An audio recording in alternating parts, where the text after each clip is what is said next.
त्रेतायुगाच्या पाऊलखुणा आजही जपलेलं हे गाव, जिथे रामायणातील कथा जिवंत होतात. नमस्कार, मी शीतल आणि आज सांगते माझ्या गावाला रामकुंड नाव का पडलं. या गावाला त्रेतायुगाचा वारसा लाभला आहे.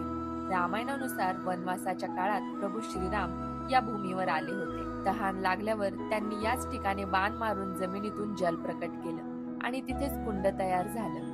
त्यामुळे या गावाला रामकुंड नाव पडलं. हे पवित्र कुंड आजही आपल्या गावच्या हृदयात जिवंत आहे.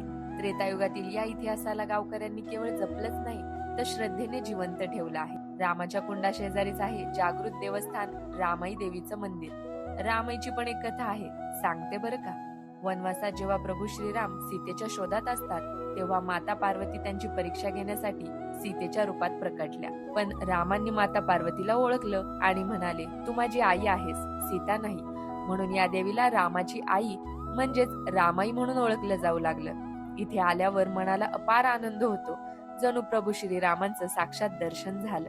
लहानपणापासूनच या ठिकाणी येत आहे, पण आजही तितकंच पवित्र, तितकंच आत्मीय वाटतं.